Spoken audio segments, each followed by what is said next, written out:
All right, we're here. We're back. We're in. We're here. We're here. We're here.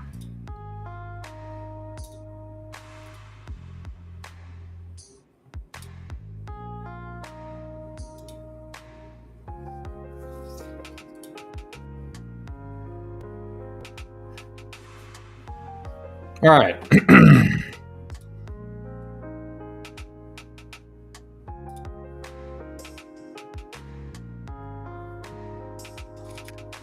Let's see what this background change looks like here. Turn this music down as well.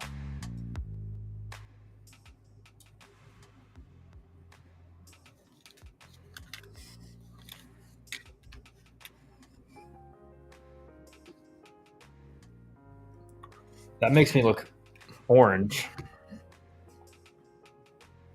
That's actually not bad. All right.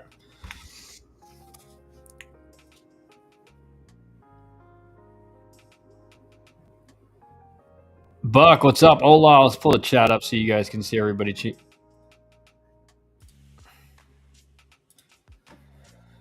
Avin Barksdale, this show is so good. Thanks, Avin. I hope you're talking about mine. I don't know if you're watching TV right now, but appreciate it. Appreciate it.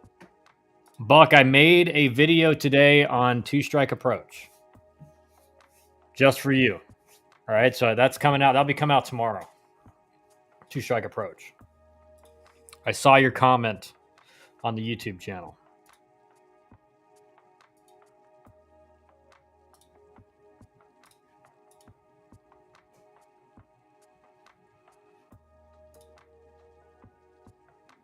Deaver, what's up, man?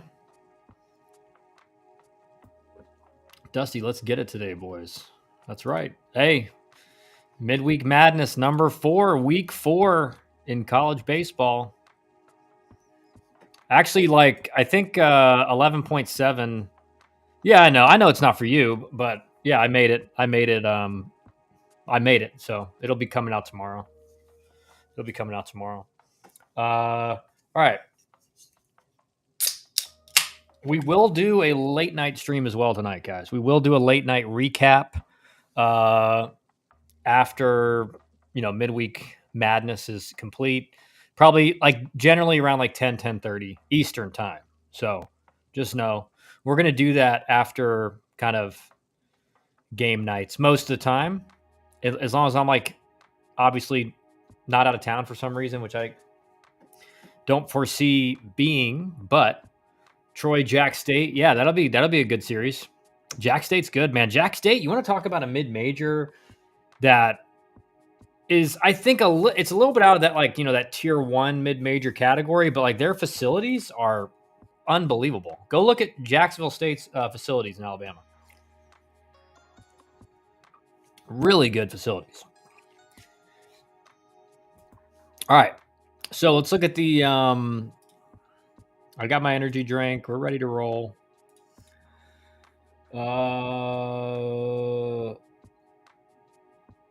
Okay. You guys can see. Let's see if I can zoom this in a little bit without taking out some of the games. Okay, perfect. Now, we got some pretty good matchups. Let me see what Buck said here first. He's kind of different from most advanced youth hitters. He has a good eye and is selective. This will help him in more advanced levels, but he takes too many wide strikes and is hitting with 2 strikes often. Yeah, I mean, Buck, you definitely get penalized. What I always say is you get penalized in high school and somewhat in college, not as much as you used to. Your walk rate will definitely be lower at those levels because you are taking pitches maybe too often that are strikes, but still, you don't want to be swinging at a fringe strike pitch 0-0. But in high school, I do recommend high school hitters kind of expand the zone a decent amount when you're down 0-1 because the umpires are just so bad. You cannot afford to take pitches that are not fringe, So I mean, it is more difficult there. I really noticed a difference in my walk rate when I got to AAA because now I could safely, with 2 strikes, in like 3-2 counts, I could safely take a pitch that was like an inch and a half off or an inch off and like be pretty confident it was going to get called a ball and get the walk instead of like a called third. Because at the lower levels, my walk rate was like still around 10%, but it was lower than in AAA because you would rather bet on yourself of putting it in play than taking a called third. It's a D1 podcast. They talked about how Binghamton in New York putting in a $60 million baseball facility. Yeah, that's crazy. I was reading about that a few weeks ago. Does Bauer ever play in MLB again? Why won't anyone take a chance on him? That's a good question, Barksdale. Just to be honest, I can't. I'm a little surprised. Listen, I mean, the guy was a stud in the big leagues. I am surprised, like, no one's basically said, we'll give you major league minimum. I am a little surprised by that, especially, excuse me, especially with the injuries that are happening and everything. But I will say he doesn't do himself any favors with how he acts on social media. And I think listen, and this is an old school idea, but part of what you're doing when you're creating a roster as a GM or a president of baseball ops is you're taking into account, okay, yeah, this guy's talented, but is half the team going to hate him? Right. And is that going to create something in the clubhouse, a discord in the clubhouse that affects your win percentage? Right. So that's the issue with Bauer. I think I would hope most teams are not holding him out because of that. Obviously, like, the guy, listen, he was doing stuff he shouldn't have done, but he didn't do what he was accused of doing, right? We can, I think, all agree on that with all the stuff that's come out. But I don't think that's really it. I think these GMs are looking at it like he does not have a great reputation among teammates that he's played with. Some people loved him. Some people don't like him, right? So he's very polarizing. And again, you're just wondering if we bring him in, he certainly would be probably a better pitcher than, he could be a fifth starter for sure on most teams, right? Or a fourth starter on most teams. And probably, again, that's like that's the floor, right? He has won a Cy Young. So I just think people are scared to bring him in because of how he's acting on social media now. And again, he's polarizing. And they're scared the fan bases are going to, and again, you may agree or disagree, but that's what I think is going on. No, Bauer will never play in the big leagues again. He's alienated himself. Yeah. And he really wasn't as good as you're remembering him, I promise. Bauer clearly was blackballed. He got cleared of the accusations, but the social media stuff scares people, and he's known to march to the beat of his own drum and not good in the clubhouse. Yeah, exactly. Do you think blackballing is a thing in pro ball? 100%. 100%, Bill. 100%. Dusty Isaacs, one-time All-Star. I couldn't believe it until I looked. I thought he would have been like a 5 times All-Star. Yeah, I think he was one of those guys. He either had like a really good year or he kind of just had like an okay year. He did win a Cy Young. Correct me if I'm wrong, but I'm pretty sure. One thing I'll say for Bauer, his videos where he was mic'd up and talking through his approach have been invaluable for us learning. Yeah, I think, like, listen, he's like everybody else. He's not like black or white. There's some things he does that are great. There's some things he does that make me roll my eyes. But yeah, the stuff that he's doing, like where he's like cussing out hitters when he strikes them out and stuff, like, I think that's terrible for the game. So I hate that. Okay, you're right, Dusty. COVID season. Yeah, that's an asterisk. That's a couple asterisks for sure. So again, like, I just don't think he'll ever get I don't think he'll ever get another opportunity.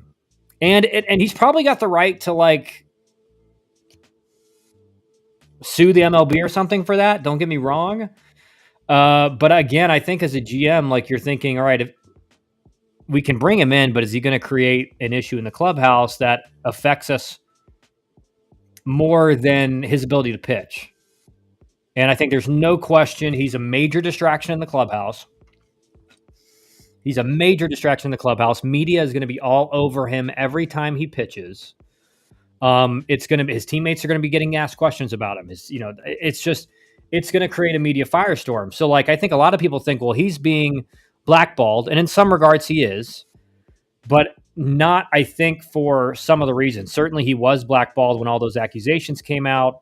And again, he was not given kind of the benefit of the doubt and like innocent until proven guilty, which was wrong. But I think now, I think people are just worried about the chaos he'll create in a clubhouse and the distraction he'll cause for teams. What about him guaranteeing he'd punch out 50% of the batters he faced in his first spring training start over in Asia? Went like 2 innings, had 2 total whiffs. Guy's an absolute. Again, it's like stuff like that where, I think he tweeted this morning saying like, I was just joking around. I wasn't really being serious. I just thought it would be a cool number. But it's like, that's what people don't want in a major league clubhouse. They don't want a guy doing stuff like that. They want a guy going about his business quietly and not being a distraction. And he would be the biggest distraction in Major League Baseball. So I think there's a lot more to that decision. Should file a Kaepernick lawsuit. Yeah, I think he's probably got that chance if he wants to. I think he's probably deep down in his heart of hearts. I think he wishes he would be back in the big leagues. I just don't think anybody who's pitched as good as he has in his career is like gonna actually not care about pitching in the big leagues again. I think he really does, but I think he's got to really cool off on the social media if he wants a chance.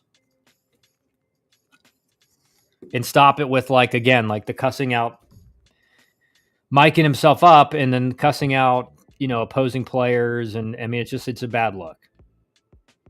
He is walking locker room material for other teams. No one wants that for a teammate. Exactly. All right. So let's look at these matchups. You guys, we can keep chatting about it too, is while we look at these matchups. So Georgia, East Tennessee State. East Tennessee State's actually hitting a bunch of home runs too, pitching really well. They're playing really well. And again, so it's going to be a good matchup in Athens, facing UGA. Clemson Liberty will be a great matchup. West Georgia and Tennessee. West Georgia's they've shown that they can play a little bit, man. So that could be interesting. I still think Tennessee probably wins. Ole Miss, South. I mean, there's really a lot of really good matchups. Virginia and Maryland. Virginia coming off a series loss. Maryland, really good team. This should be a great matchup. North Carolina, UNC Wilmington. Wilmington's played a lot of Power 4 teams really close. Wake Forest and Coastal, great matchup. Florida State, premier matchup of the midweek probably. The stories of Garrett Cole here and he at UCLA hating each other are legendary. Yeah. I mean, he's very, he's got a huge ego. And I'm sure Garrett Cole does too, but Garrett Cole keeps it, hidden. Right? As if you're a confident baseball player, there is some ego involved because you have to believe you're the best even when you're not, and even when you're going bad. So there is that. The ego is always involved, not only in baseball but other sports. But I think again, Garrett Cole hides it.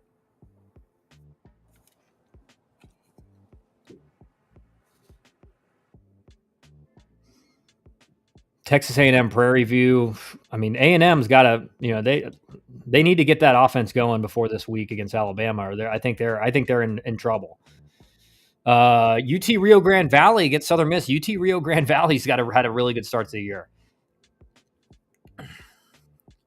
Troy Jacksonville State, like Deaver said, that'll be a great game. UC Santa Barbara versus San Diego. San Diego's had a great start to the season. Oklahoma State Dallas Baptist will be a great series, or be a great game. Let's get Stroman and Bauer on the same team. Yeah, I mean, Bauer just wears his ego on his chest. It's like everyone can see it. And that just rubs people the wrong way. In a big way. Yeah, I mean, Stroman and Bauer on the same team would be, their teammates would be asking to be getting traded.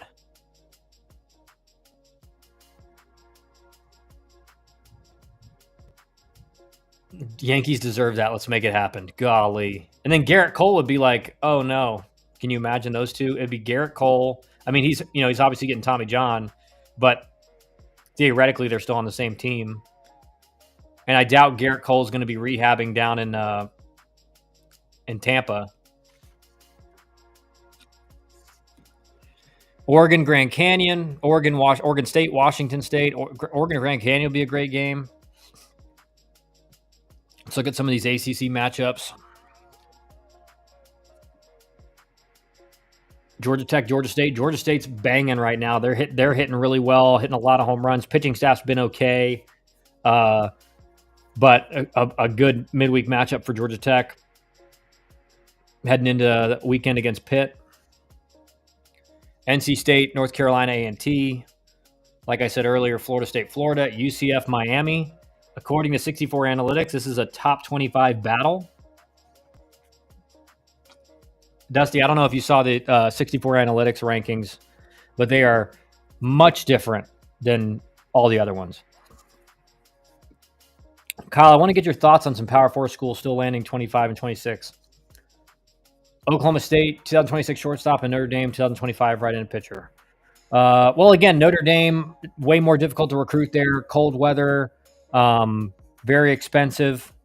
So you're going to see schools like that typically. They're still going to have room to add later in the year. But 26, there's going to be plenty of Power 4 schools still adding 26s this summer, probably.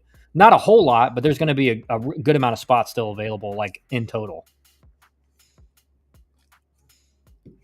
Ron at TBR famously trained Bauer when he was 13 to 18 or so. He talks about him, but mostly how he was the hardest worker and open-minded to new ideas as anyone he's worked with. Just stop the clown show. Yeah. I mean, I don't think anyone takes that away from Trevor Bauer. I think Garrett Cole, the difference is that the reason there was, I think, a butting of heads is that Garrett Cole was always kind of the crowned, number one prospect type guy. And Trevor Bauer was the guy that kind of came out of nowhere and worked his tail off to be as good. And, talk about a weekend rotation in college baseball, those two guys. And I think they went both went top 5 in the draft. Bauer was number 3, I think, 4. And so I think that was part of it, but you're right, Buck. It's just just stop doing the clown stuff, because that's what's hurting him more than anything now. What's hurting him is the fact that, again, he is a massive distraction for a team in the clubhouse. Georgia State has 6 guys hitting over 300. Yeah, I mean, they're mashing. Georgia State is mashing. Dusty, are you calling the game today?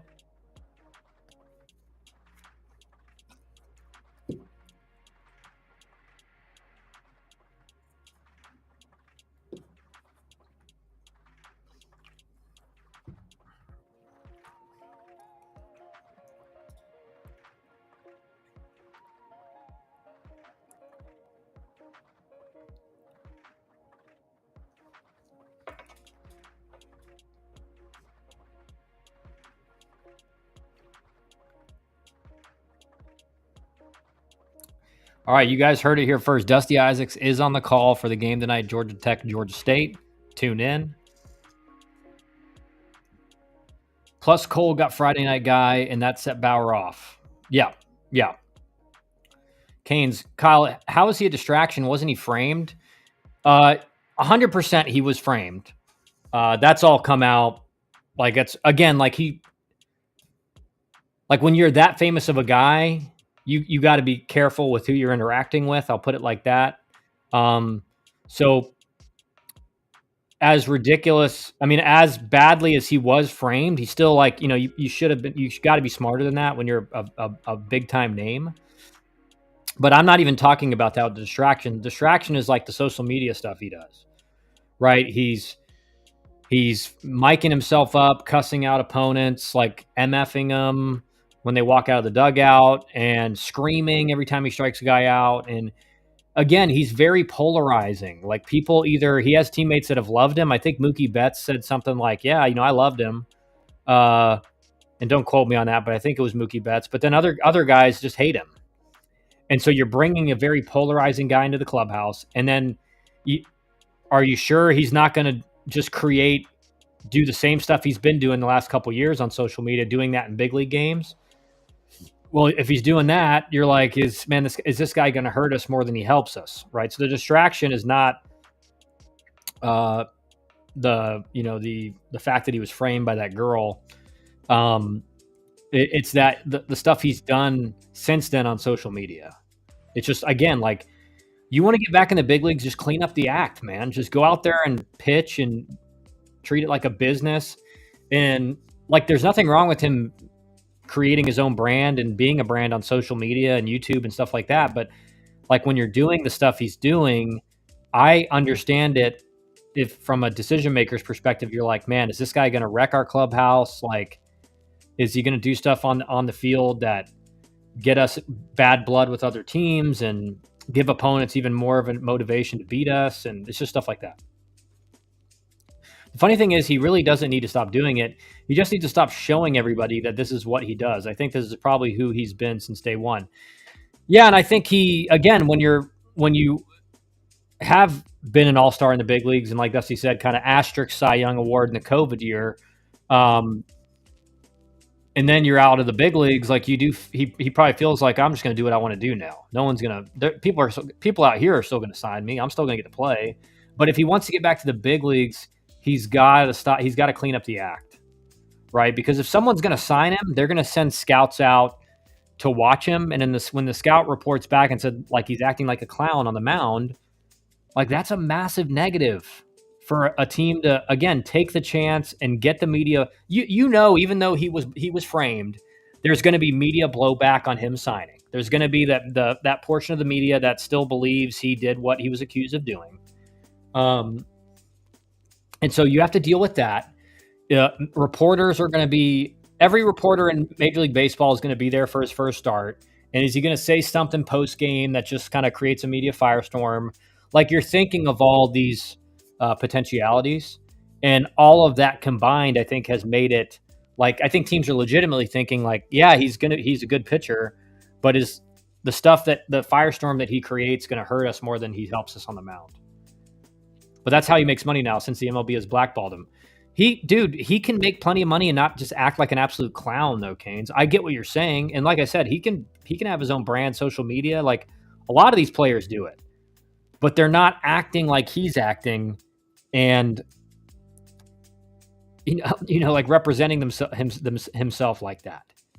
Guys, he's 34 and hasn't pitched in the show in 4 years. What are we talking about here? I mean, Dusty, I think I don't know if he's done so. I certainly think that, like, realistically, you're not viewing him as someone coming in anything more than maybe a fourth starter, right? You're not expecting him to come in. You're not expecting him to come in and, like, be an ace. I think everyone would be out of their mind like that. But I think certainly on a lot of teams, he could be a fourth or fifth starter, and probably a good one. Avon dropped the Bauer bomb in the ESA chat. Yeah, I know. Thanks, Avon.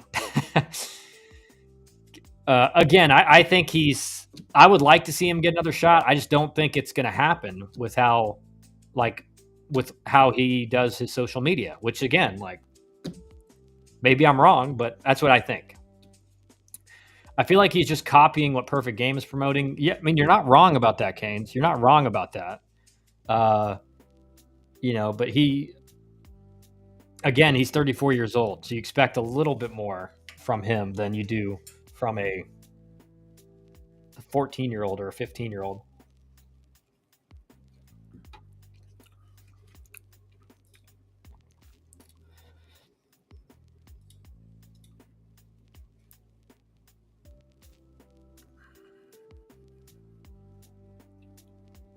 Next, let's debate Pete Rose Hall of Fame. That's an easy one.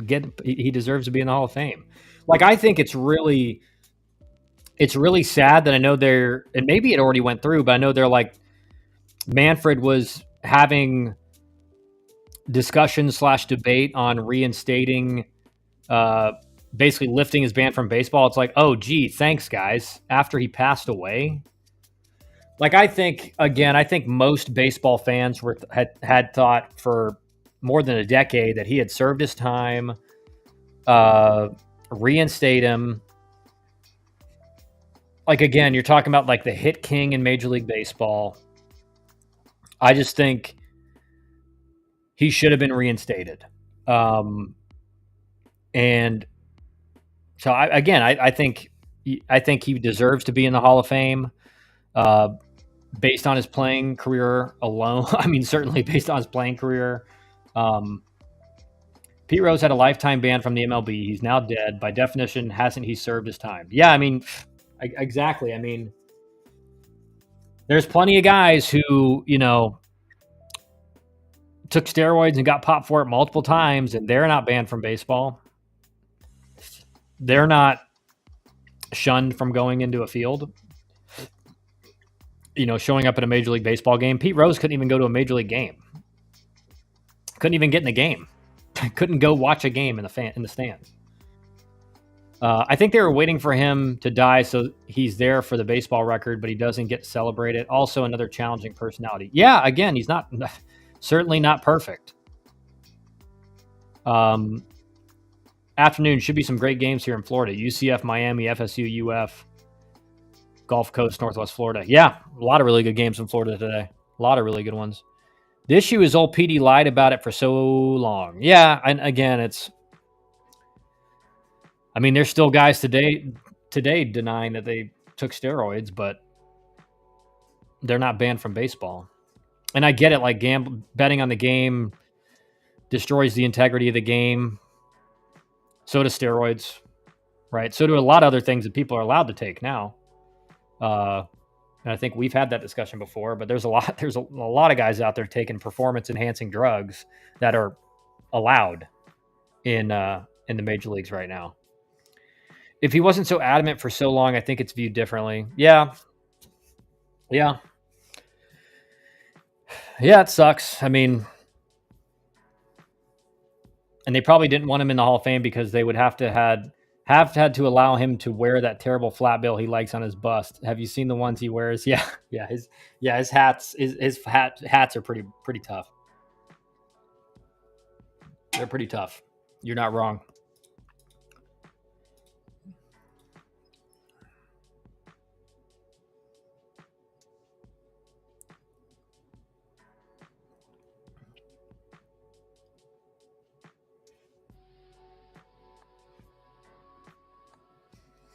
I agree on him copying what Perfect Game is doing. I know you don't like this, but I go to these games every weekend. I do think this is where the game is headed.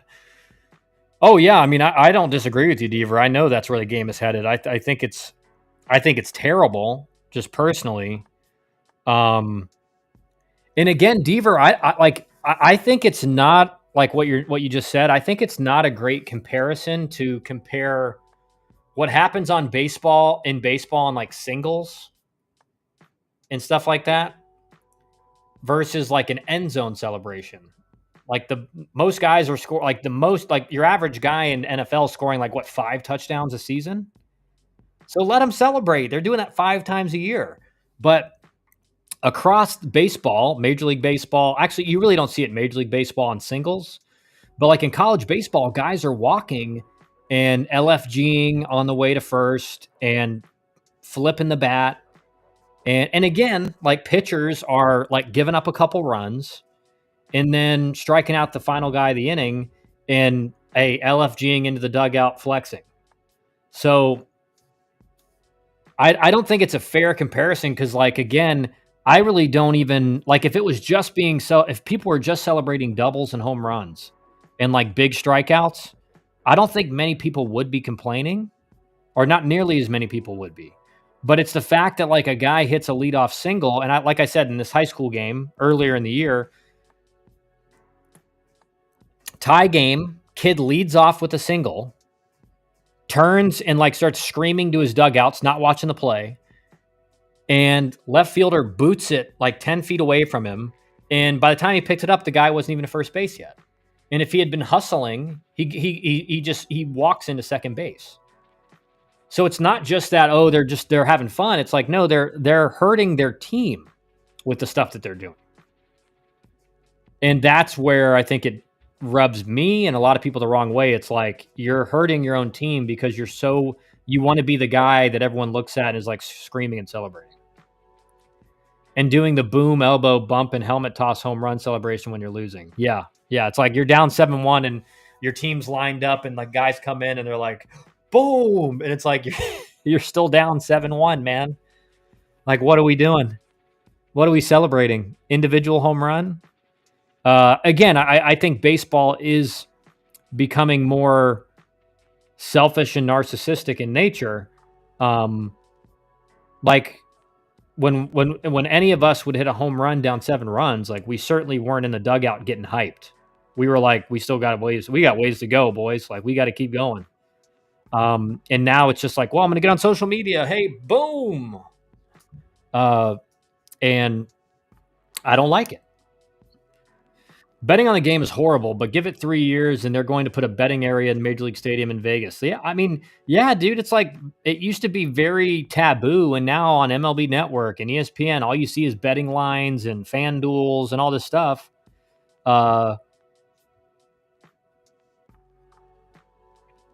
Like, and let's not get started on the Shohei Ohtani controversy. Like, that story doesn't make any sense, but okay. This was all terribly branded by the MLB with let the kids play campaign. Yeah. Yeah. And now you have high school kids who are, again, like, you know, how many times do you have to see a kid pimp a home run that doesn't get out and then he like gets a single, right? And if you did that in my era, you're getting taken out of the game, you're getting chewed out, you're benched, like, you're never doing that again. But nowadays they just go, hey man, come on, just can you hustle next time, please? Everything wrong with youth baseball, YouTube Pottstown Scout. Yeah, I've seen it in their antics when they're hopped up with their hopped up super bats. Yeah, I mean, again, it's what we've done, and this is baseball as a whole. What we've done is we've pushed out all the veteran baseball guys, and this is, you know, professional level,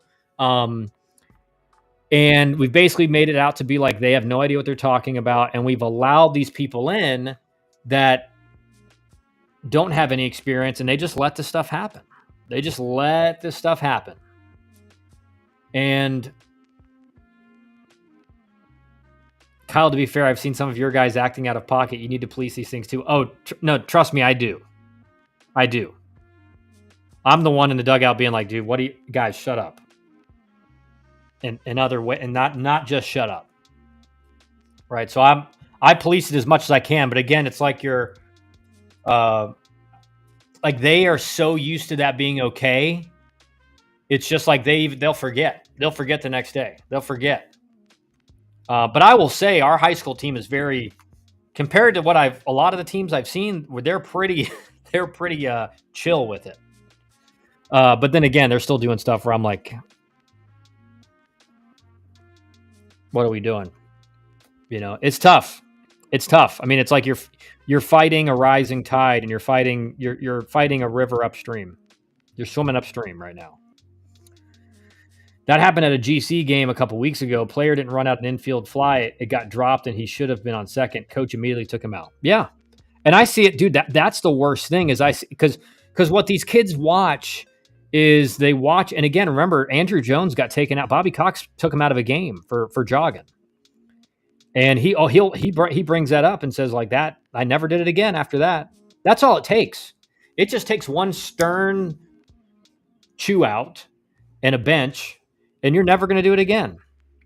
But what these kids see now are major league players pop up to the infield. And like, obviously they know in the major leagues, that's an out 99.99% of the time.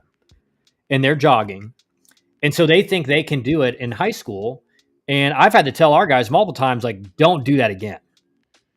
You fly out, you better be on. I don't want to see you crossing first base when the guy catches it. You better be halfway to second when that guy catches it.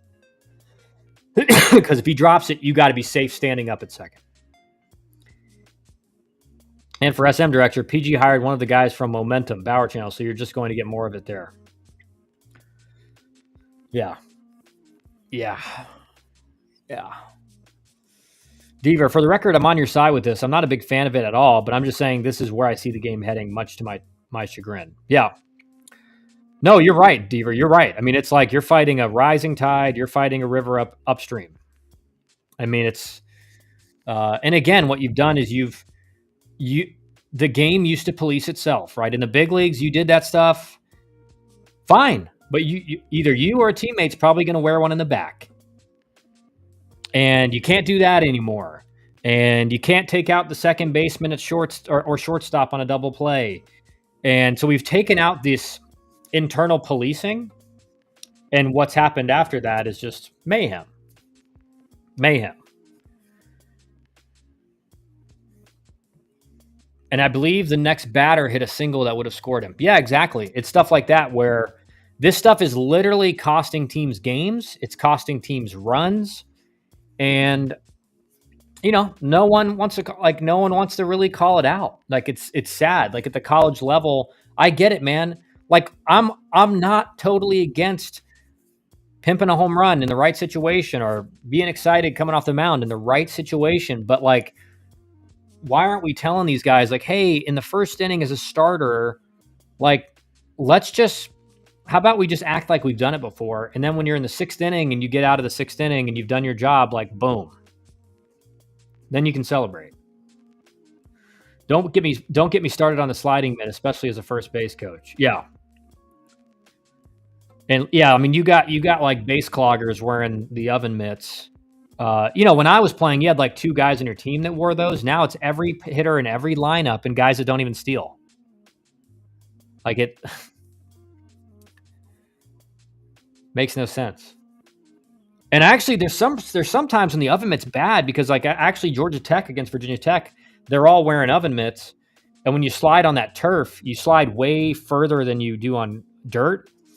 And a couple times they slid past the bag and got tagged out because they can't grab the base with the hand with the oven mitt on it. So they're sliding in and sliding past and they can't grab it. And so they end up getting called out.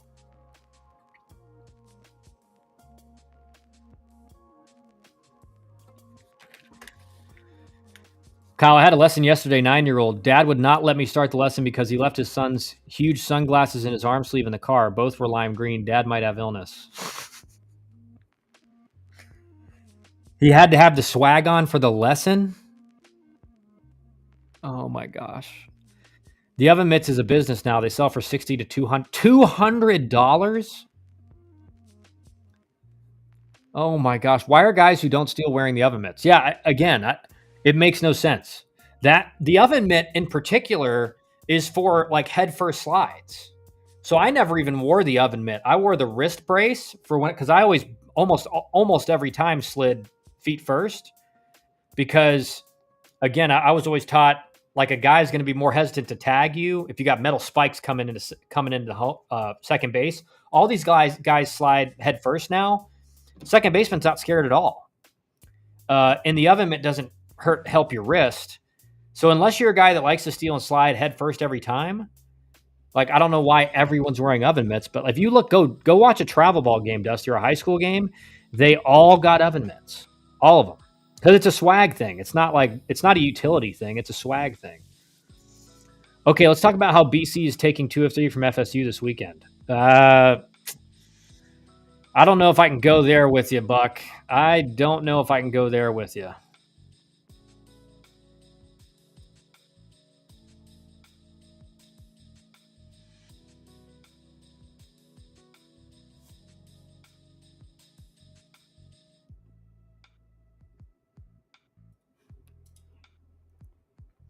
You guys ever see dude, I've never seen double oven mitt. I hope that's actually not real. It doesn't even make sense. You got to have at least one hand where you can kind of like grab the base.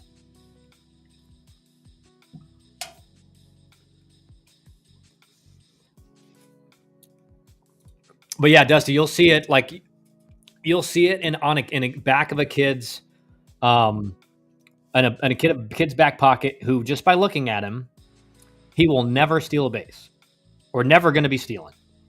And he's got the oven mitt, right? And like all of them they all also have like the elbow guard, the ankle guard, the wrist guard. Like they have everything, man. They have everything.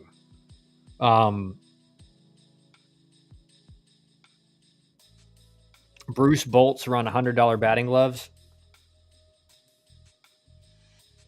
I like, dude, I don't even understand what is the purpose of wearing 2 oven mitts.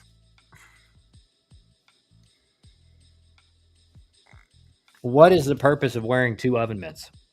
I saw a kid get picked off because he was a step off the base, fussing with trying to get his second oven mitt on. We appreciated the app. Oh my gosh, man.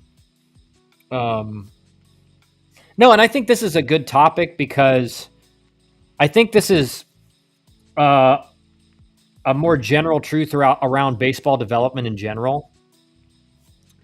Is, and I saw this in my career in the minor leagues, but I think this is true across college baseball. You know, I think in the top programs it's not because they have to do this, but in general, I think coaches, and certainly like the guys who never played at all that are running minor league the organizations in the minor leagues and stuff, they're so terrified to tell players the truth and like what they need to do to improve and to get to the big leagues. They'd rather you just tell you something that makes you feel good than to say, hey, like we like this, what you do, but like if you're going to play in the big leagues, like just to be honest, this is what you got to do.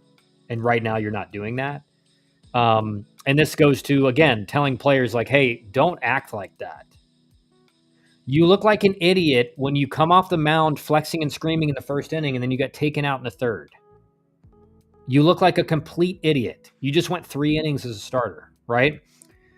But I guess no one says that because I keep seeing it across college baseball. No one tells them like, dude, you are making yourself look like an idiot. Or, hey, buddy, you just pimped a home run down 8 runs. Don't do that again. Because you just made the other team go, all right, let's just run rule them now. Let's run rule them now. We had the 8-run lead, but now let's run rule them because this guy's pimping a home run down 1, showing up our pitcher. And I think, again, part of this change is when the internal policing was allowed in the big leagues, and guys, again, you'd get plunked in the back if your buddy was talking trash to the pitcher or pimped it or showed him up, whatever. He'd either get plunked or someone else in your lineup was going to get plunked.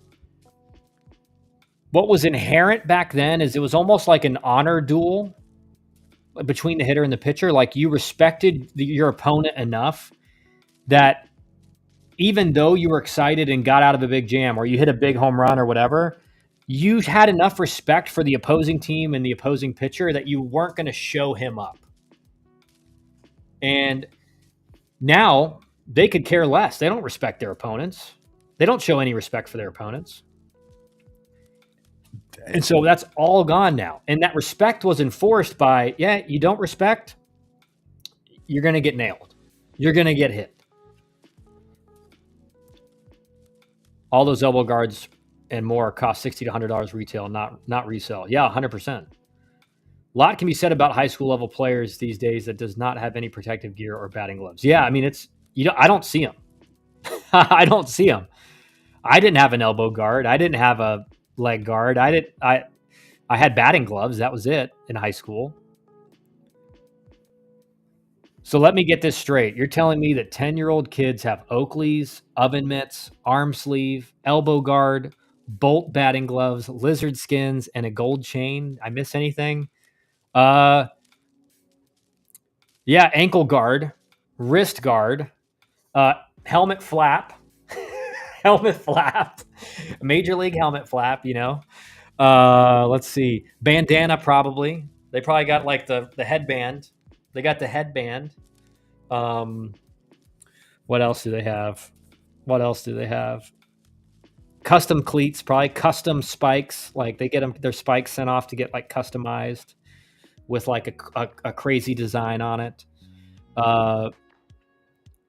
Yeah, man. I mean, like that. No, that's real. I mean, can you imagine your dad or my dad's like? My dad paid for the uniform and the bat and the glove, and the spikes from Sports Authority. Oh yeah, headband, bro. Oh yeah, and they're mic'd up. They're mic'd up in their games. They're mic'd up for their YouTube channel. It's bad, man. It's bad. Sweat towel hanging. Yeah, sweat towel. That's a good one, Wally. I see Dusty, guys have the like football quarterback hand warmers. They have like the quarterback hand warmer on their belt. They have one of those. They got like 2 pairs of BGs in the back pockets on defense. I've actually seen guys, they have an extra pair of BGs that are just for looks in the back pockets of their pants. Thought the sweat towel was only for slow pitch softball. Nope, not anymore. I'm telling you, they got the quarterback hand warmers now.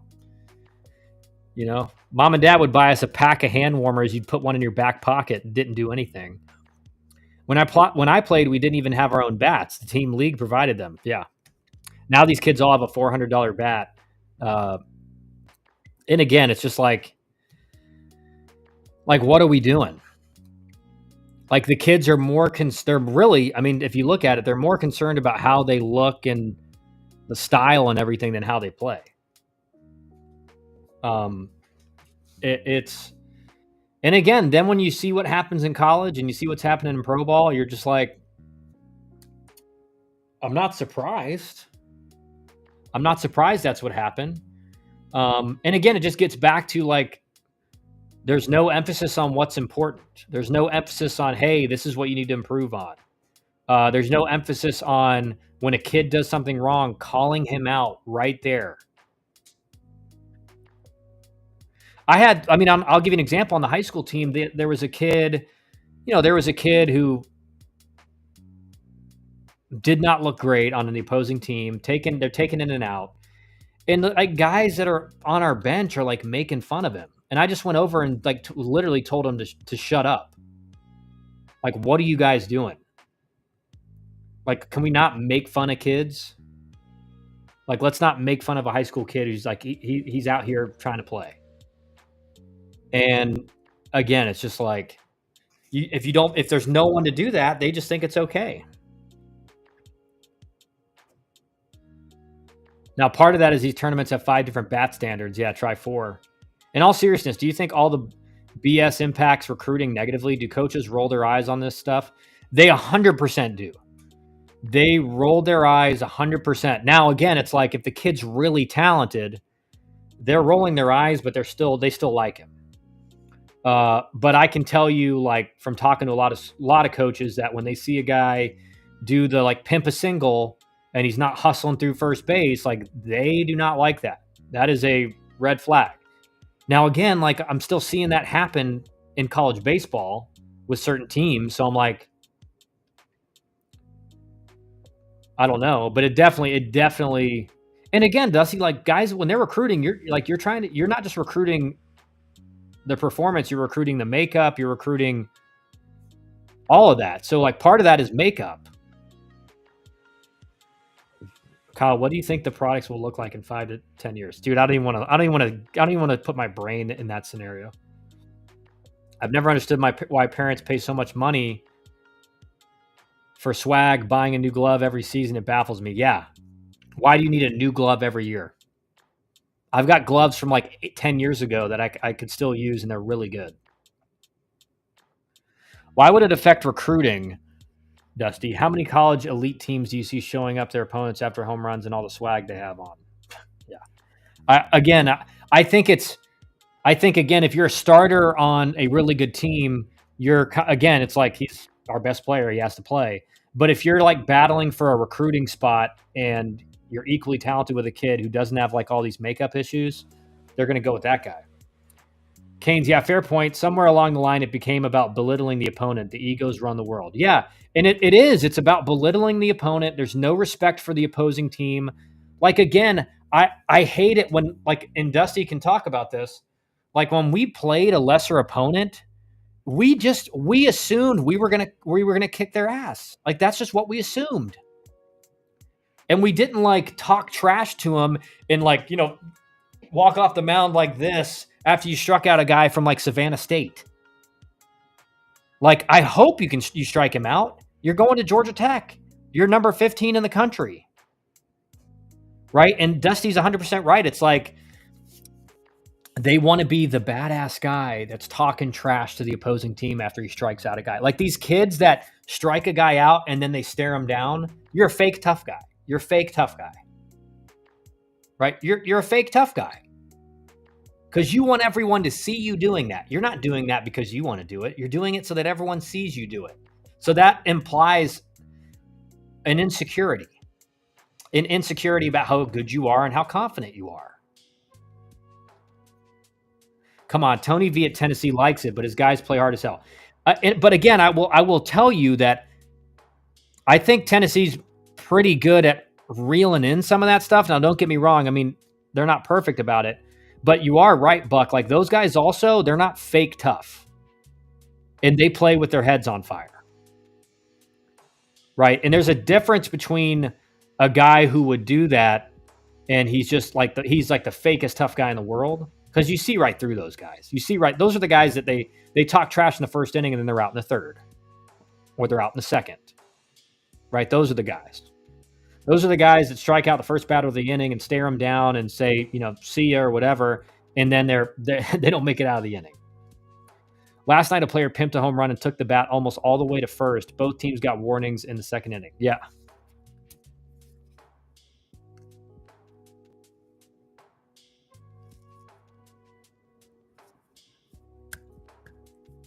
Yeah.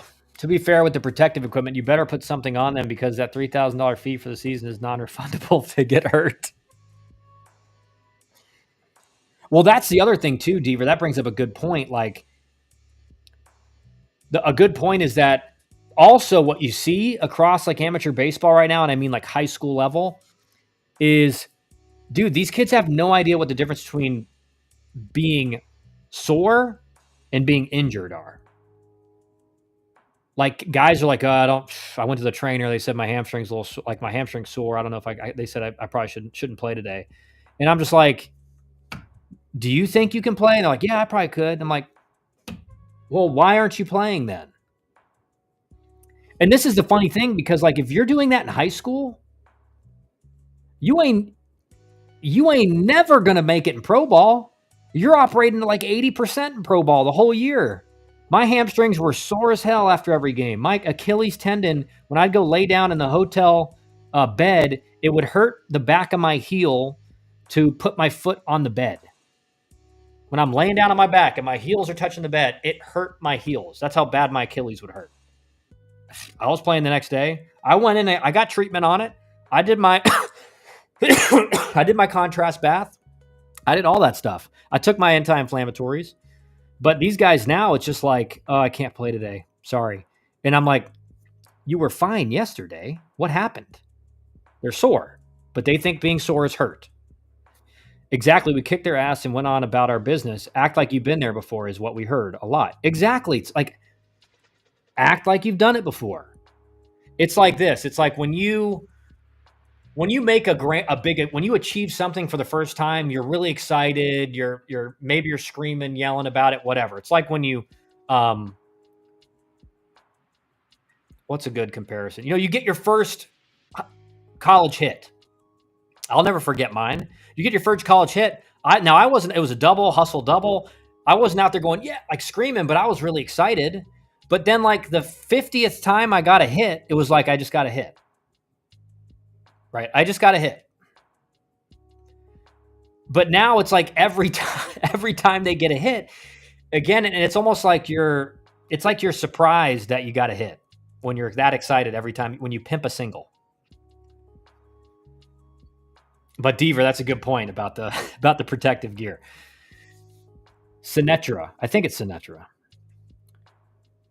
Sinatra. It's like the new show Paradise. If you haven't watched it, it's really good. There's a character called Sinatra, but Sinatra. The downside of social media, all for likes. High school baseball is still poorly attended compared to basketball and football, so it's to look good for photographers who will post on media. 100%. Social media is the largest driver of all this stuff. Buck, nice job, gents. We got a Kyle rant today. Mission accomplished. Yeah, that's right. Keep it going. Keep fueling the fire. Sinatra, I also blame these scouting orgs just saying amplifying these players way too early. Yeah, that is true too. Like you have these 8th grade kids that are like they're number one in the state or whatever, and they just don't turn out to be as good as they do. Some of them do, right? But why are we putting ratings on 8th graders? We're putting ratings on guys that are not even in puberty yet, or 7th graders.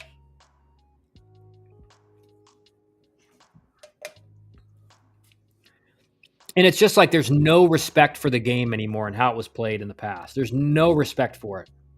I'll show you a great example. This is maybe the dumbest tweet I've ever seen in my life. It pissed me off so bad when I read it. Codify tweeted this. Just look at this, how stupid this is. All of the top 8 home run hitters in history played in at least 22 seasons because, of course, they did. What?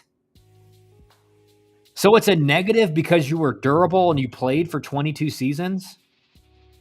Yeah, none of these players are very good. None of these players are very good. They're only good because they played 22 seasons in the big leagues. And again, this is what happens when people who never played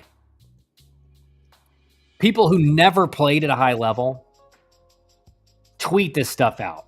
Because do you know how hard it is to get one day in the big leagues?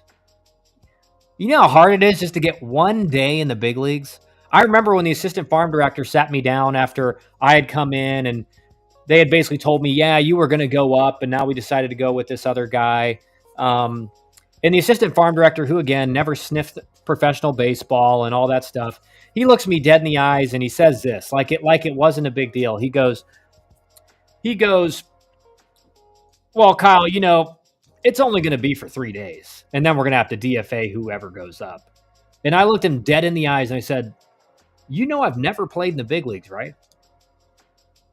I've never played in the big leagues. 3 days sounds pretty nice. And he was just like, that's how disconnected a lot of these guys are from the reality of what like a minor league player's dreams are. And they've worked for decades to get to that point. And to say something like that, again, to belittle 3 days in the big leagues and be like, yeah, it's only for 3 days. Not a big deal. I just like at that point, I was like this close to just throwing hands. I'm like, dude, you have no idea what you're talking about. I've worked my whole life to try to get 1 day. And you're going to say, he's only going up for 3 days. And actually the caveat, he goes, the reason we didn't call you up is because we're going to have to DFA the guy that goes up, and we don't want to lose you. We really value you. We don't want to lose you. And so that's why you're not going up. And I just remember thinking, yeah, sure. Okay, sure. Because that was about second or third time that it happened. I think that was number 3. And at that point, I was like, no, you don't. No, you don't. Don't lie to me. Just tell me you think that guy's better. Don't tell me that you value me more and you don't want to DFA me. I wish you would DFA. I wish you had called me up and DFA'd me, but that's the stuff we're dealing with now in professional baseball. That's why pushing back recruiting is a good thing. I can count how many guys are committed early in the last 4 years that we ended up dropping because they never got better from 9th grade. Yeah, way better. Cougs, I was just thinking that as well. We need to go back to respecting this beautiful game. Yeah, it's like this is the thing too. Like I never heard so many people. I literally I think it was like a psyop. Like in 2012 or 2013, they started saying baseball's boring, and yeah, the fans don't really like it. And I'm like, I go to the games all the time. My dad's a GM. There's plenty of fans at the games. There's plenty of people watching it on TV. Yeah, maybe in Tampa Bay where they, sell the farm every year, or in Oakland where they don't pay for anybody. But like I never heard that up until like the 20 teens. And then it became this thing, well, we got to make baseball more exciting, and we got to add all these things, and we got to make it to where guys can only pick off twice. And you can't shift now because the way we're training hitters, they can't beat the shift the way we're training hitters. And again, it's like, why can't hitters make adjustments? That used to be like the quintessential tool that a hitter that proved you were a good hitter, is that you could look at the defense and be like, okay, they're shifting me a little this way. I can try to again, when a third baseman was playing me in, I would just show bunt early, pull back, and just try to hit one right in the 6 hole. But they don't train guys to do that anymore. At least a lot of people don't. Putting the commitment on kids early, majority of the time will make the kid work less hard when in reality he should be working even harder. Yeah, exactly. And especially when a kid's ranked super high and he's committed, like a lot of those guys think they've made it. Like they think, oh, I'm good. They don't realize how big of a jump the next level will be for them. And they ultimately fail. Like, I mean, so many of the guys I played with, like East Coast Pro, who were at that time like Aflac All-Americans and stuff, which were like the best players in high school. And like a lot of those guys got drafted. And a lot of those guys who got drafted went to big time schools, never touched the field, like literally never touched the field. And it's because they thought they had made it. They thought they were good enough as they were. And again, they were really talented. So in high school, they could get away with a lot of things. And then in college, when when you don't have an approach as a hitter, you get dominated. You get dominated because you make terrible swing decisions. And hitting ultimately comes down to swing decisions. Knowing what pitches to hit and where to look against certain pitchers. Hell, I'd take one day in the big leagues. Yeah, 100%, man. 100%. 100%. And that's why when that guy said it, I was just like I instantly, it was so clear to me that guy had never, that had never been a dream of his, realistically, because to say that to someone who had never played in the big leagues was like the ultimate sign of disrespect and just like a slap in the face. To make it out like, and again, because I knew at that point, that was like late in 2017. And I knew at that point in 2016, I led the organization in hitting, and then had raked in big league camp. And then in 2017, I was hitting like, at that point, I was hitting like 305, high on base, higher slugging than the year prior, and was stealing a lot of bases, playing good defense. So I'm like, man, if it doesn't happen now, like I don't know when else it's going to happen, you know? So it was like that. There was that time where I was just like, I was starting to feel it slip away. You know, I was starting to feel like, yeah, this probably ain't going to happen, at least with this organization. And so again, it's like, if someone's never had that, come on, Kyle, David Stearns got an A on his stats final. I bet he did. John, my first, so I was a leadoff hitter. So I always, in like a 3-game series, I always tried to pick, in one of those games at least, I wanted to first pitch ambush if I got a really good pitch to hit. Now the caveat was, I'm not swinging at a bad pitch. It's got to be what I'm looking for. And I'm either going to, like, I'm going to do damage on it. I'm either going to hit it like a double, triple down the line, or I'm going to pull it foul. Because the whole point of that was I don't want them to assume I'm a leadoff hitter that just takes first pitch every time. But my first pitch approach, 95% of the time, was fastball middle in. Because obviously I can adjust to off speed if I'm sitting fastball. If I'm sitting off speed, realistically, you can't adjust a fastball because your timing should be slower. You should not be getting the same timing on an off speed pitch. It should be later. So realistically, you can't catch up to a fastball if you're sitting off speed. The only times I would sit off speed were if I'm facing a guy that I know throws like majority off speed sliders. You know, usually you have a slider guy. There's not many guys that are throwing majority changeups or curveballs. It's usually a slider guy, a guy that just throws a lot of sliders. So if I was facing a slider guy, I would sit slider because those guys typically are throwing a fastball like one time in at bat to kind of make you think you're going to get another one when in reality you're not. Or if, let's say, I come up in a situation with runners in scoring position, less than 2 outs, I know they're not just going to give me a first pitch fastball because they can't sleep at night if they do that. So they're going to try to get you out front on a breaking ball or a changeup. So in certain situations, I would sit off speed, but the vast majority of my bats, I sat fastball. And again, I was a leadoff hitter, so I was a guy who was going to get more fastballs than most of the guys in the lineup because I was a speed guy. had a good eye at the plate. So I wasn't, you weren't going to get chases out of me very often. And I had a very low whiff rate. So if it was in the zone, I was going to put it in play. So you're just going to let me, you're hoping, you're like, worst case scenario, Kyle will hit a double or a triple, probably a single. And then, okay, we can get a double play or whatever. So I didn't have that. I wasn't a guy that was going to get pitched backwards very much. But again, when you get to AAA, that changes because guys are just way better at throwing strikes with all their pitches. So you kind of have to change your approach a little bit. But like, again, 95% of my at-bats, I sat fastball, middle in, first pitch. And really until 2 strikes. Generally, the pitch I was sitting first pitch, and again, sitting doesn't mean guessing. It just means my timing and what I'm looking for out of the hand is fastball. I'm not just straight up guessing. I'm making kind of an educated guess. I'm anticipating fastball. I think that's a better way to say it. And I typically, whatever pitch I anticipated, first pitch of a bat, I anticipated that until 2 strikes, and then I had to fight. What's your approach on for high school lefties versus a right-handed pitcher?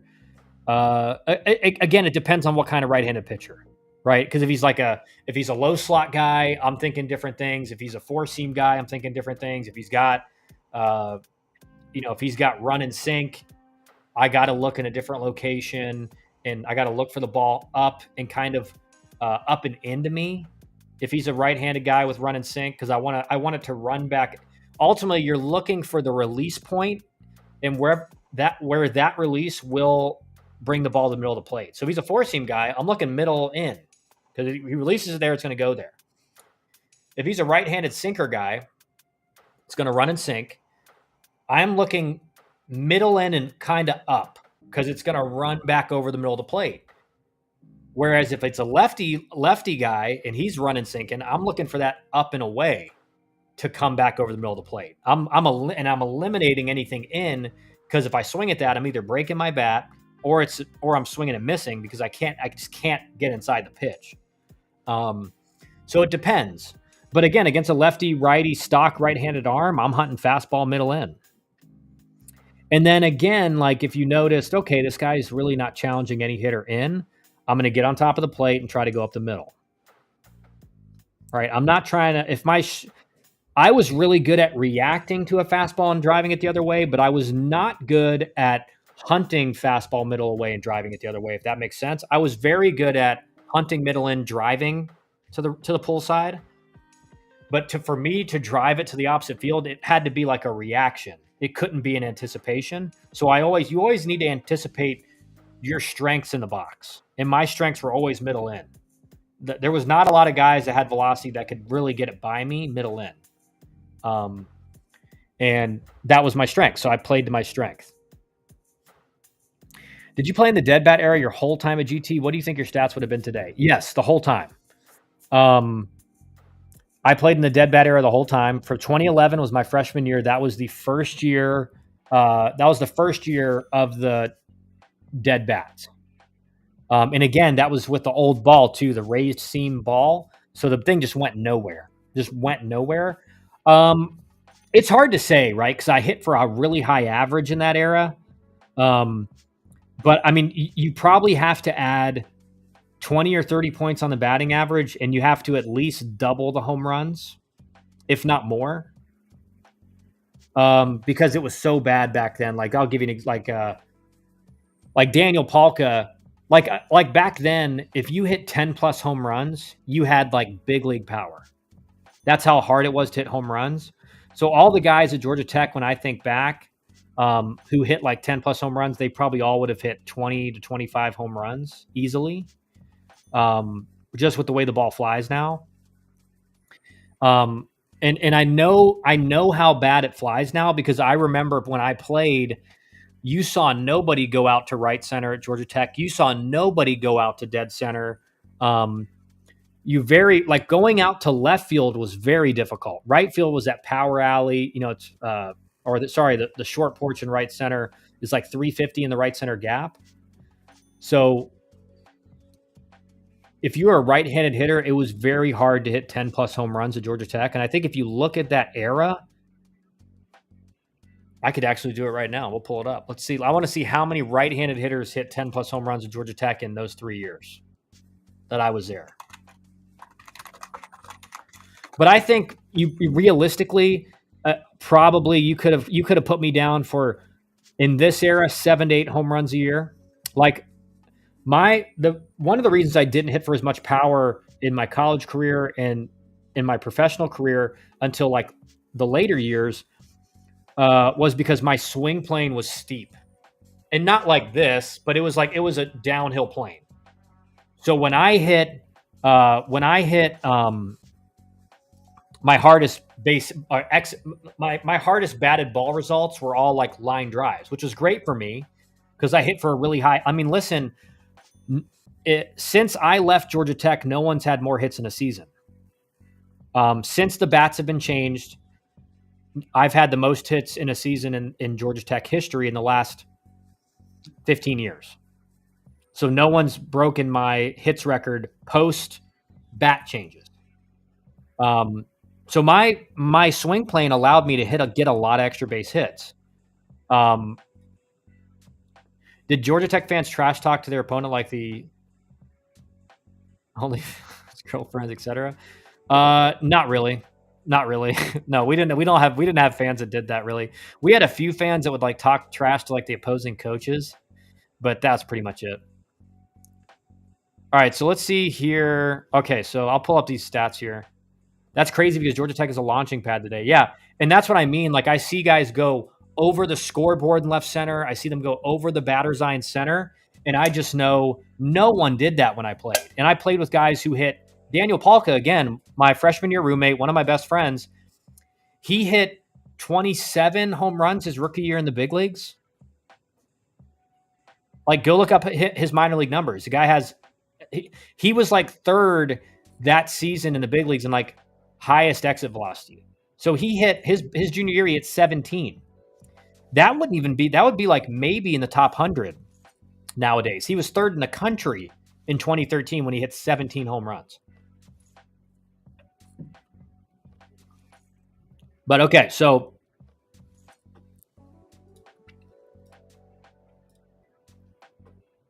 right, so let's look through right-handed hitters.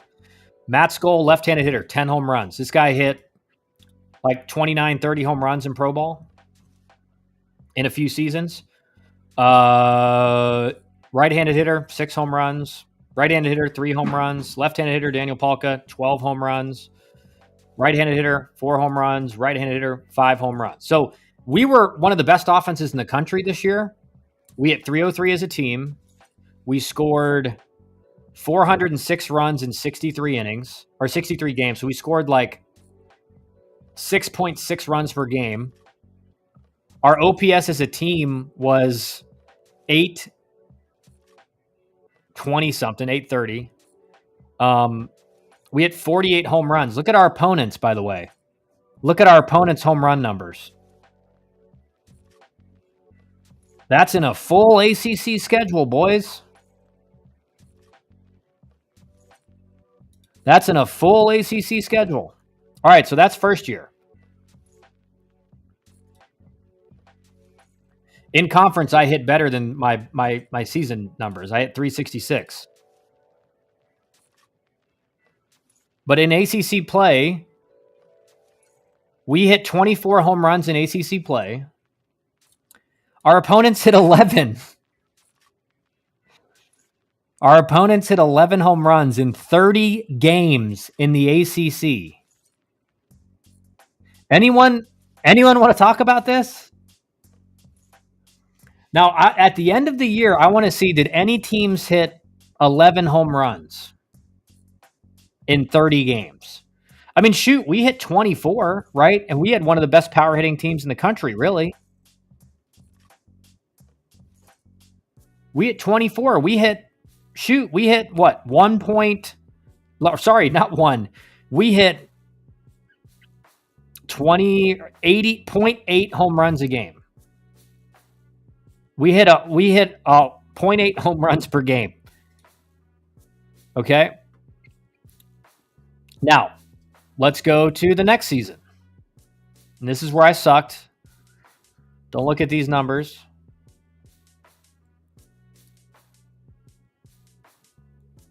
Yeah, that's one weekend in today's game. So obviously this is my sophomore slump, 256. That boy Kyle, but 2 home runs. So we had, again, right-handed hitters. No right-handed hitters with 10 plus home runs. None. Let's look at our team average, 294. We actually hit more home runs this year, 53 as a team. Our opponents hit 47. Okay.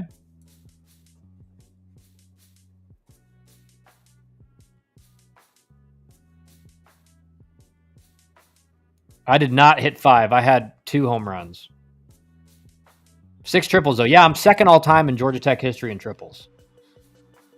And again, Georgia Tech is probably the hardest field for a speedy left-handed hitter to hit triples because right center is like 350. But I'm second all-time in Georgia Tech history in triples, 19. All right, so here's my junior year. And we hit, like, Daniel Palka at 17. Now, Zane Evans, right-handed hitter, he hit 14 that year. And he went off. He was 4th rounder that year. But look at the home run totals. 58 and 58 home runs. And our opponents hit 40. So our opponents averaged like 0.6 home runs a game. Hey, but the balls aren't juiced and the bats aren't juiced. Like, look at these numbers, man. This was one of the best offenses in the country. We hit 304 as a team. We scored 414 runs in 64 games. All right, and that was thought to be really good. Again, we OPS'd like 830. 830. And now, if I can find this, let's see here.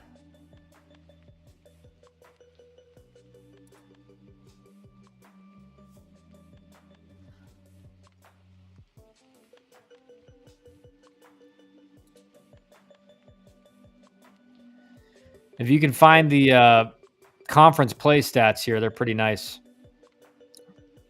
Hey, I was 3rd on the team in slugging, 467.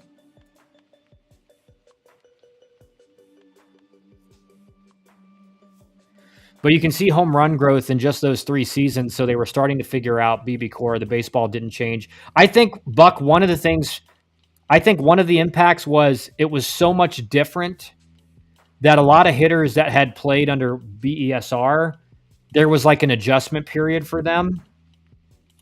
And I think once you get a year into it, 2 years into it, like, guys are more used to hitting with them. And so there are adjustments made. The ball was officially changed, I believe, after the 2015 season. That was when the ball got changed. That's when you started seeing the numbers go up, but they've kept going up. So 98 hits. This is no one's topped this at Georgia Tech since 2013. So of the new air, even with the way the ball's flying now, and the way the ball jumps off the bat. Let's see here. Quick facts.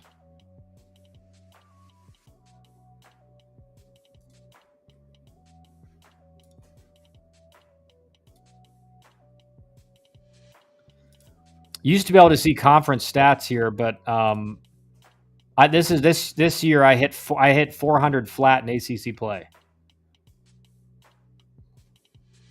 But anyway, enough of the glory days. But I show that because, like, I saw how hard it was to hit the ball out. And again, like, guy like Daniel Palka, I don't say this lightly, he had the most power of anyone I ever played with. Like, just clear as day. And, like, he hit 17 home runs. So, like, the idea that the balls are the exact same and the balls are going, it's like, just look at the numbers, man. Like, we were hitting 50 home runs as a team, and we were considered like a slugging team. We were considered, man, they slug, man. And that's why when you see these OPSs and stuff, what you have to understand is like if you had an 800 plus OPS back then when I played, you were really good. If you were in the 900s or 1000s, you were a stud. Now it's like if you're 1200, you're good. Or 1200, you're elite. So it's just that everything's different now. And again, I think what people don't understand is when the ball jumps further, it doesn't just increase home runs. It increases base hits. It increases extra base hits because the ball jumps harder off the bat, it's harder to catch. So hits go up, batting averages go up, everything when the ball jumps better. Nobody has more power than 00. Balls are juiced, Coach K. Yeah, 100%, man. 100%. No, I mean, dude, go look. Like, let's just for fun. So, of those three teams, I think the highest number was 53.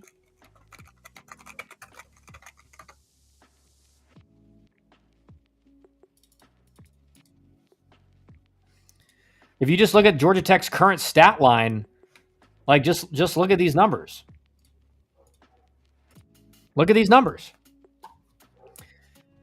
They already have 23 home runs and they're 16 games into the season.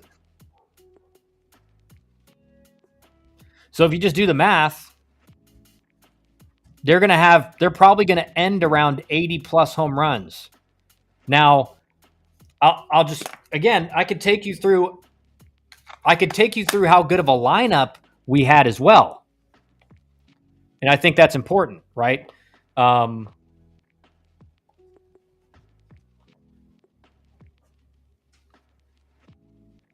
They put more rubber. I mean, they did something to him, right? And I think I think it's underreported how much better the bats are. Again, the balls are, I think, were the biggest factor, but the bats certainly have something to do with it again. So like let's look at this team right here. Like this 2011 team, just so you guys understand how talented this team was. Wrong one. All right, so Matt Skoll played in the big leagues. This guy played professionally with the Red Sox. Kind of like didn't keep his body in shape well enough to really do well, but he was very good. I played all the way up AAA. This guy played in the big leagues. This guy played professionally. This guy was a fourth rounder. This guy played in the big leagues. This guy played up to AA. This guy played up to AAA. So our whole starting lineup was dudes who played pro ball. Like nobody in this starting lineup didn't get drafted, and drafted pretty high. And then our starting rotation, like this was the guy I'm helping coach at Wesleyan, Mark Pope. You just look at these numbers. This guy pitched up to AAA. This guy's pitched 10 years in the big leagues. This guy pitched in the big leagues. I think Matt Grimes pitched maybe up to AA. This is Dusty Isaacs' his freshman year. He was one of our best relievers, 2.7 ERA. Pitched up to AAA. This guy pitched in the big leagues. This guy pitched in AAA. This guy pitched to AAA.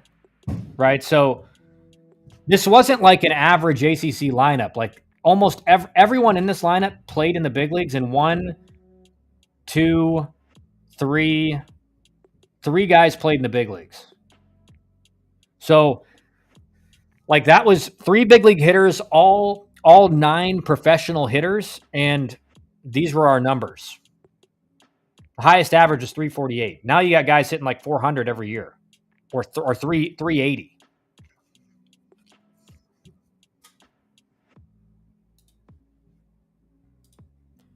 What do you think about the bat contracts, and do you think that's something recruits think about? To me, I mean that was so. I'll say this, Jared. When the BB Core bats like that for my freshman year, when we changed to BB Core, we did like there were different bat companies at that because everything was so new, right? The technology was so new. We did notice that some teams' bats did look like they were better than ours. So I think now I don't think anyone thinks about it. And again, like for most guys are getting like one or two offers. So I think like the bat contract isn't going to ever affect your decision. Um, I think maybe for like the big time recruits, maybe they think about that, but I doubt it. But I don't know. Maybe I'm wrong. Career first hit was home run against Florida, February 21st, snapping 0 for 17 drought to open career. He ended up winning Freshman of the Year by every publication.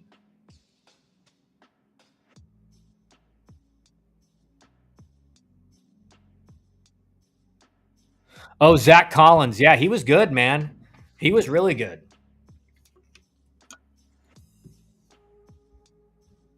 He was really good.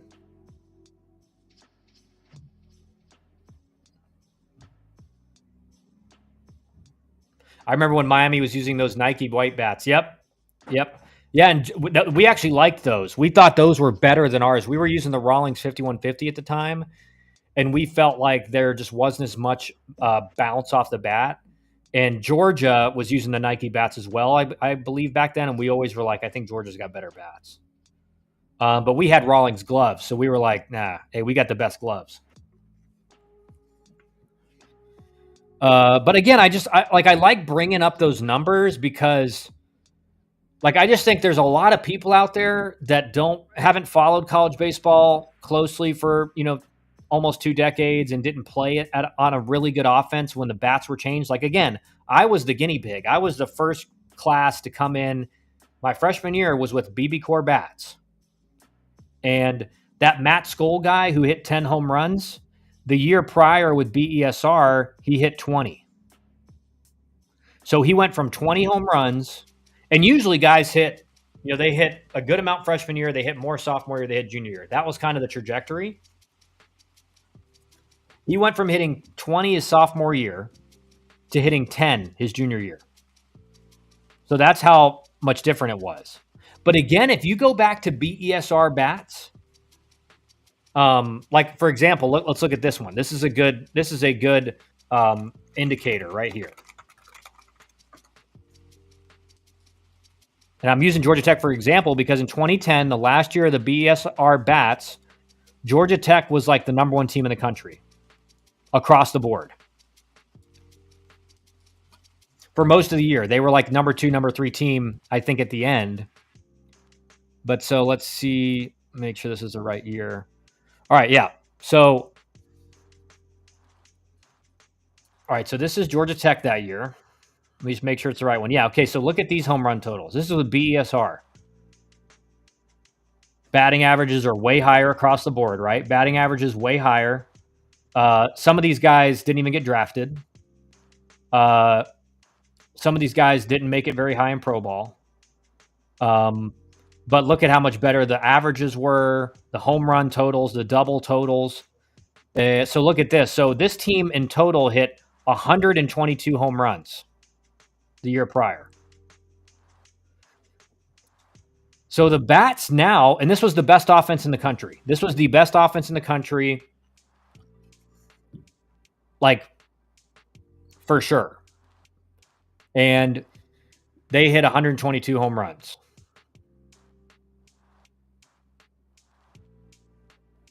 And we're right at 10 runs per game offensively. And so what you have to understand is now the best teams offensively in the country that are hitting home runs are probably going to surpass 122. So the bats now, the home run totals now are equal to better than what they were in the final years of BESR.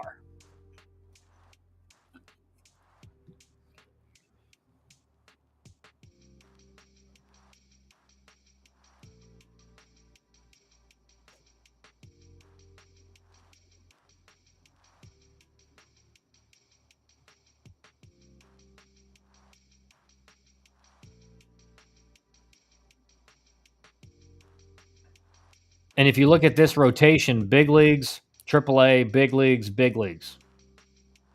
That was a pretty good rotation. But yeah, I mean, so like when people, again, when they measure the numbers now, what they act like, oh, these are BB Core. This is amazing what guys are doing with BB Core. And it's like it's not the same conditions. It's a totally different ball. Like when I talk to pitching coaches, you know what they call it? They say we throw in Pro V1s. We throw Pro V1s now. Right? When I talk to pitching coaches about why they call more off speed now than ever before, it's because we're throwing Pro V1s across the plate. If they get touched at all, it's a home run. So like it's a totally different era now, man. Totally different era. It's on par or slightly above the BESR bats. Now it's not above the drop 5 bats, right? No one's saying that. But certainly it's this. When you measure stats now, you don't measure them against guys who hit with a BB core in the 2011 to 2015 period.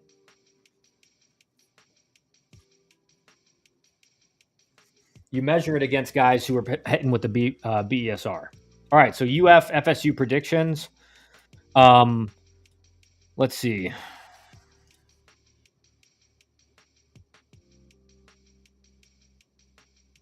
I think I'm gonna go ACC, baby. I'm gonna go FSU over UF. I think Link Jarrett, just to be honest, I think Link Jarrett is a top 3 coach in the country. His guys, his process and practices are so good. When I watched him at Notre Dame, when we were playing against Notre Dame, I was really in awe of how he runs a pregame BP and a pregame defense stuff. I mean, it was very good. And one of the hallmarks of Link Jarrett are his teams typically don't beat themselves. His teams are very well coached. They don't make mistakes. And so it's hard to beat teams in college that are elite, like Florida State is, and they don't make mistakes. So I like Florida State. And that's not taking anything away from Florida and Kevin and Sully. I think Florida State is probably, to me, I think they're the number 2 team in the country behind Tennessee. UCF is favored -1.5, and FSU is favored by 1.5. Yeah, I think FSU wins, and I think Miami wins. So we'll see. Warren Nolan has FSU winning by 3.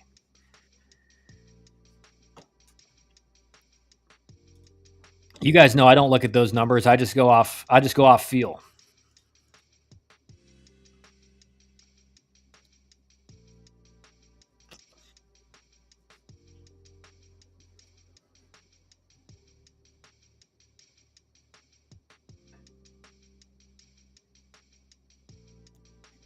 Yeah, Rich Wallace. Rich Wallace, the UCF coach, was his lead assistant at Notre Dame and Florida State. He's building an elite program at UCF. 100%. 100%. So UCF is in the right hands, right? And that's what you look at from assistants that have worked under elite coaches. They typically, again, like we talked about with Clemson, with Eric Bakich and Kevin O'Sullivan and Tim Corbin, who all were assistants under what's his name, Jack Leggett, at the same time. They've all turned programs into elite programs, right? And so the same thing is going to be true from Link Jarrett. Like guys that are assistants under him, they're going to learn his process. They're going to do things a little bit differently, not the exact same, but they see what the winning formula is, and they replicate it, right? They replicate it to a large extent because it works.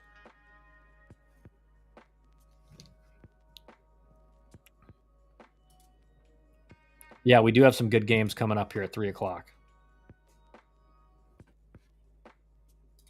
I'm interested to see this Georgia Tennessee State game.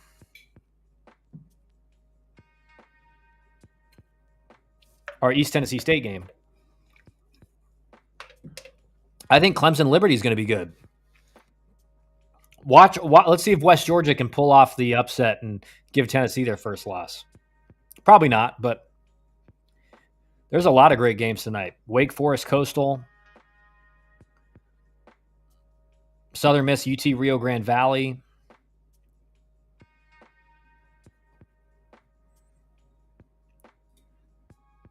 Tough to watch on weekend, but I hope it was all good talk about UConn. I mean, again, UConn, one of the things I talked about on the weekend with UConn is that a lot of these Northeastern schools, you have to remember they don't have nearly the field time that the Southern schools do. So a lot of times those schools are going to take a little bit longer to get going, and they may look worse than they really are to begin the year. But once they get into conference play, they'll be closer to where a lot of the Southern teams are coming into the season. So I think UConn, had played a tougher schedule than probably most, and their record certainly didn't. Their record certainly was not an indicator of how good their team is. But yeah, the Hurricanes post game spaces were pretty. They were pretty negative after that series loss. But again, one of the things I said was like, it wasn't a conference loss, and ultimately that's what's going to make or break the Hurricane season is how they do in conference. I predicted a sweep and we almost got swept. On D1 Baseball Day, one of the guys picked UConn as their dark horse for Omaha. Yeah, and I think it's very possible at the end of the season, Buck, that series loss to UConn is going to look way, way better in hindsight than it does right now. UCF leads the country in batting average. Will be interesting to see UCF bats versus Miami pitching. 100%. They were debating the over/under for ACC/SEC teams in Omaha at 6.5. Yeah. Again, I think with how separated the ACC and the SEC are depth-wise from the other conferences, it's just very hard in a regional to beat an SEC or an ACC team because they're just so much deeper. Like in a regional, if you're going 5 games, you're throwing like your bottom arms at some point. And if your bottom arms are just terrible, right, you don't have the depth, it's very hard to win that final game of a regional. And so the SEC and the ACC, I don't like the regional format. I would much rather there be a couple extra weekends of the tournament and where you just play 3-game series the whole way through and you add a few extra teams to the tournament. That's kind of what I think would be the best format. Because a regional makes it very difficult for non-SEC, ACC schools. I've seen JUCO umps better than those umpires. Yeah, I mean, some of the umpires still are pretty bad. Plus, the ACC and the SEC teams will be hosting most of the regionals and supers. Yeah. Yeah, so you have a huge advantage hosting a regional, obviously hosting a super regional, packed house. I think I'm going bet on Arizona State plus 130 versus Arizona today. All right. I don't give financial advice, all right?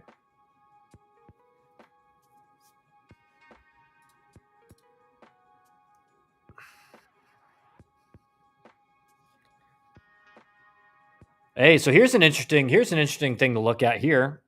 We'll pull it up for you guys. I'm not sure who did the color scheme because it's really hard to read. But this is by 643 Charts. Take a look at the top 10 D1 baseball teams by defensive runs saved so far this season. North Carolina is at 1. Richmond's at 2. South Carolina 3. Georgia Tech at 4. I've talked to you guys about how Georgia Tech's defense is really good this year. Alabama, Clemson, UNC Wilmington, Dallas Baptist, Arkansas State, and the U at number 10. So again, with Miami's pitching and Miami's defense, if those numbers can stay consistent throughout the year, I think Miami's going to surprise teams this year, even with, again, the loss last week to UConn. But I think UConn's better than I think people think.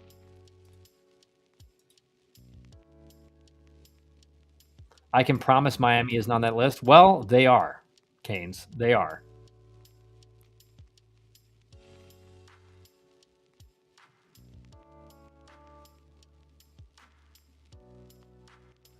After the trash we showed this weekend.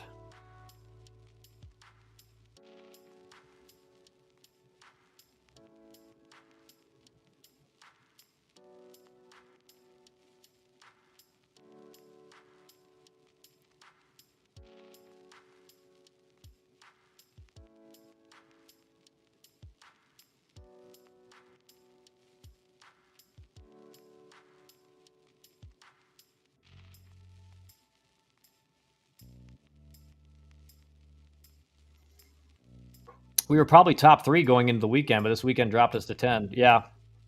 First base not knowing how to cut off a run and get the third out. Instead, next pitch, grand slam. Yeah, that's tough. That is tough. 6 errors this weekend and should have been more.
Six errors this weekend should have been more. Yeah, definitely there were some defensive miscues, but again, that's an outlier type weekend, I think, for you guys. I hope.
But we got some exciting baseball coming up today. Alex Garreau on the bump for Miami tonight against those bats from UCF.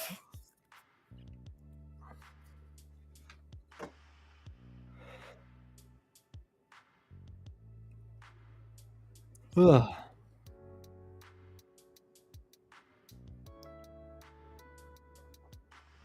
All right, guys. Well, that's going to be it for me today. Like I said, tonight we'll probably do a late night stream about just going over the games that happened today. So stay tuned for that. I'll see you guys later tonight.